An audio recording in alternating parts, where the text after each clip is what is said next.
এই আপু অফিসে যাবে, বের হয়ে দেখে তার স্বামী গেঞ্জি সেলাই করছে। আপুরা দেখে এক পর্যায়ে মন খারাপ করলো। তারপর আপু অফিসের দিকে রওনা দিল, স্বামীর দিকে তাকিয়ে তাকিয়ে যাচ্ছিল। আর হঠাৎ করে এই আপুর জুতাটা ছিঁড়ে গেল, জুতা হাতে নিয়ে দেখে বুড়ো খুলে গেছে। স্বামী দূর থেকে তা দেখতে পেলো, বুড়ো লাগিয়ে আবার পায়ে পরে সে চলে গেল। আর অফিস থেকে আসার সময় দেখে হ্যাঙ্গারে অনেকগুলা গেঞ্জি। তখন কাছে গেল, কাছে গিয়ে গেঞ্জি চয়েস করছে, আর কালো গেঞ্জিটা আপুর চয়েস হয়ে গিয়েছিল। তখন আপু গেঞ্জিটা রাখলো, রাখে সে চলে গেল।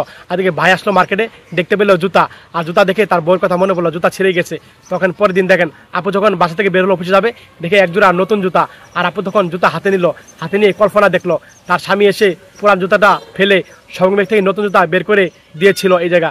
আর আপু তখন দেখেন জুতাটা পা দিয়ে তখন চলে গেল অফিসে। আর এদিকে ভাই শুয়েছিল, ঘুমের থেকে উঠে থেকে তার মাথার কাছে একটা শপিং ব্যাগ, আর শপিং ব্যাগ থেকে দেখেন ভাই খুলে দেখে একটা গেঞ্জি। আর তখন ভাই গেঞ্জি মেলে তখন ভাইটাও দেখেন কল্পনা দেখা শুরু করলো। ভাই যখন শুয়েছিল, আপু যখন অফিসে যাওয়ার সময় গেঞ্জি রেখে গিয়েছিল। আর এই ভিডিওটা দেখে যদি আপনাদের মন ভরে যায়, শেয়ার করে দিয়েন সব।